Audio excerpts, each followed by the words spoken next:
సదస్సులో ప్రధానమైన అంశము విద్యా సంస్థల్లో ఎన్నికలు అనేవి ఏవైతే ఒక ప్రక్రియ చాలా కాలంగా స్వాతంత్రం వచ్చిన తర్వాత నడిచిందో అది 1980 ప్రాంతంలో ఈ విద్యా సంస్థల్లో జరిగే ఎన్నికలను రద్దు చేశారు.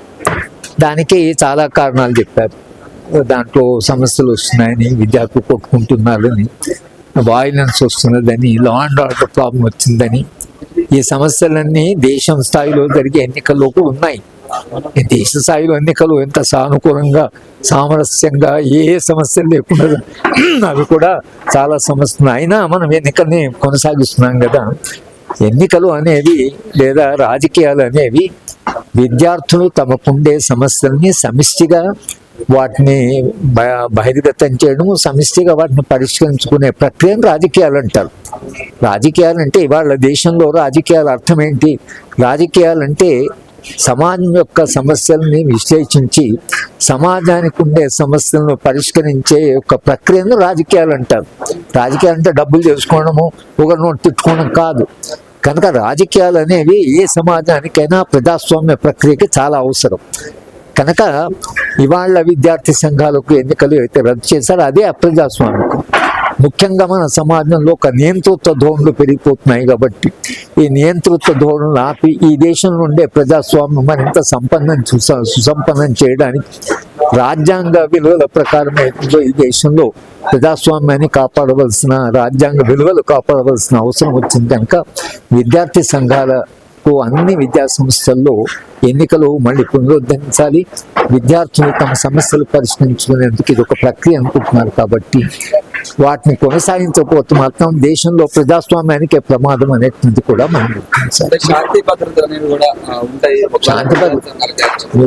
భద్రత సమస్య ఏదైతుందో మన జనరల్ ఎన్నికల్లో కూడా ఉంటుంది. కానీ ఇప్పుడు ఎన్నికలు జరుగుతున్న సంస్థలు Hyderabad university, Delhi university, Jawaharlal university సమస్యలు ఏం లేదు. విద్యార్థులే ఎన్నికలు నిర్వహించుకునేటువంటి ప్రక్రియ హైదరాబాద్ యూనివర్సిటీ ఉంది. వాళ్ళే నిర్వహించుకుంటారు, వాళ్ళే ఎలక్షన్ కమిషన్ పెట్టుకుంటారు. అసలు యూనివర్సిటీకి సంబంధం లేదు. ఆ శక్తి విద్యార్థులకు ఉంటుంది. కనుక మనం విద్యార్థులను తక్కువ అంచనా వేయడానికి ఏం లేదు. ఘర్షణలు కొంత ఉంటాయి. ఘర్షణ ఉన్నా మీరు ప్రజాస్వామ్య ప్రక్రియనైతే ఆపారు కదా. ఈ దేశంలో ఎన్నికల సమస్య కాబట్టి ఎన్నికలు రద్దు చేసి నియంతృత్వం తీసుకొని మనం ఒప్పుకోం కదా. కనుక దాంట్లో ఎన్నికల్లో భాగంగానే ఆ సమస్యలు కూడా పరిష్కారం అవుతాయి. కనుక ఎన్నికలు అనేవి ప్రజాస్వామ్యానికి పట్టుగొమ్మ లాంటివని మనం భావించినంత కాలం విద్యార్థి సంఘాలకు కూడా, విద్యా సంస్థలకు కూడా ఎన్నికలు ఉండాలి. ఇది ఇవాళ సదస్సులో ప్రధానమైన అంశము. విద్యార్థి సంఘాలను విద్యా సంస్థల్లో మీరు ఎన్నికలను పునరుద్ధరించని కాంగ్రెస్ పార్టీ మేనిఫెస్టోలో రాసింది కాబట్టి మనం కాంగ్రెస్ పార్టీని డిమాండ్ చేస్తున్నాం. మీరు ఇచ్చిన వాగ్దానాన్ని అమలు చేయాలి. అంటే ఇక్కడ ప్రభుత్వమే రద్దు చేసింది ఎలక్షన్స్, మళ్ళీ నిర్వహిస్తుందని చెప్పేసి ఏ విధంగా నమ్ముతారు? ఒకవేళ నిర్వహించకపోతే ఎటువంటి పోరాటం ఉండబోతుంది? అదే, అందుకని దానికి విశాలమైనటువంటి ఒత్తిడి కావాలి. ప్రభుత్వం ఒత్తిడి లేకుండా ఏ పని చేయదు. కనుక అన్ని విద్యార్థి సంఘాలు వాళ్ళ భావజాలాలతో సంబంధం లేకుండా యునైటెడ్గా వాళ్ళు ప్రభుత్వం మీద ఒత్తిడి పెట్టాలి. అలాగే విశాలమైన ప్రజాభిప్రాయాన్ని కలిగించాలి. ఒక ప్రజాభిప్రాయం అనేది బయట నిజంగా పిల్లలకి ఎందుకు అనుకో, ఇంత ఎన్నికలు ఉన్నప్పుడు పిల్లలకి ఎన్నికలు ఎందుకు వద్దు అని ప్రజలు అడగగలిగిన స్థితిలో ఉన్నప్పుడు ఎన్నికలు వచ్చేస్తాయి. అది ప్రజాభిప్రాయం అయినప్పుడు. ప్రజాభిప్రాయం ఉన్నదని కూడా కదా మేనిఫెస్టోలు రాసింది. మేనిఫెస్టోలు రాయడానికి ఏంటంటే ఇది కూడా సమాజంలో ఒక డిమాండే, యువత డిమాండే అనేటువంటి గుర్తించే కాంగ్రెస్ పార్టీ మేనిఫెస్టోలు రాసిన తర్వాత దాన్ని అమలు చేయాలి. కనుక అమలు చేయమని డిమాండ్ చేయడం కూడా ఇవాళ విద్యార్థులు అడుగుతున్నారు. తప్పకుండా ఎన్నికల్ని పునరుద్ధరించాలంటే మా లాంటి వాళ్ళు దానికి పూర్తి మద్దతు విద్యా పరిరక్షణ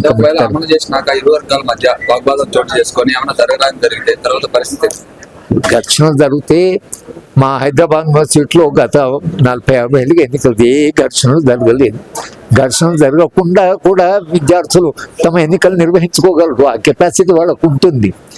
యూనివర్సిటీ దానికి ఎట్లా, విద్యా సంస్థ దానికి ఎట్లా సహకరిస్తుంది దాన్ని బట్టి ఉంటుంది. కనుక ఒకవేళ ఘర్షణ ఉంటే ప్రజాస్వామ్యాన్ని రద్దు చేసుకోం కదా.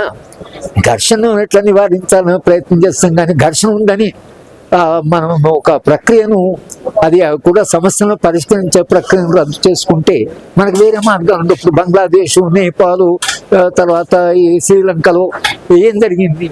ఎవరితో మాట్లాడినో తెలియదు. సమాజం ఆర్గనైజ్డ్ లేకపోతే అనార్కీ వచ్చేస్తుంది.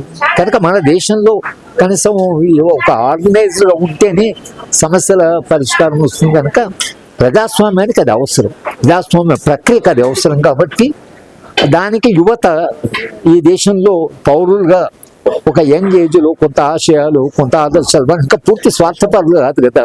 విద్యార్థులు ఎంతగానో కొంత స్వార్థం లేని పిల్లలే యువత. కనుక ఆ పిల్లలకి ఒక రాజకీయమైనటువంటి అవగాహన, రాజకీయమైనటువంటి ఒక శిక్షణ, రాజకీయాలు ఎట్లా నడపాలి అనేటువంటి ఒక అనుభవం, అది వాళ్ళకి ఇస్తేనే రేపు వాళ్ళు కాబోయే రాజకీయ నాయకులు కూడా వాళ్ళ నుంచి వస్తారు కదా, రాజకీయ నాయకులు కూడా వీళ్ళ నుంచి వస్తారు కదా. ఆ రాజకీయ నాయకులు కాస్త నడపాలన్నా వాళ్ళు రాజకీయ నాయకులు, మినిస్టర్లు అయినా ఈ అనుభవం పనికొస్తుంది. జవహర్లాల్ నెహ్రూ దగ్గర నుంచి నేపాల్ దాకా వీళ్ళంతా వచ్చిన వాళ్ళు. ఇవాళ కేంద్రంలో ఉండేటువంటి మంత్రులు చాలా మంది ఏబీపీ నుంచి వచ్చిన వాళ్ళు, విద్యార్థి సంఘాలు వచ్చిన వాళ్ళే కదా. మరి మీరు విద్యార్థి సంఘాలు వద్దని ఎందుకంటే, ఎన్నికలు వద్దని ఎందుకంటున్నారు? మీరే చెప్పుకుంటాను మేము ఏబీపీ నుంచి వచ్చాము, లేకపోతే మేము ఆ రాజకీయం నుంచి వచ్చామని చెప్తున్నారు. వచ్చినప్పుడు మరి మీరు ఎన్నికలు దాన్ని ప్రోత్సహించాలి కదా. మీ అనుభవం నుంచి మీరు మినిస్టర్స్ అయ్యారు కదా, కనుక దానివల్ల మనం డిమాండ్ చేస్తున్నాం. Thank you.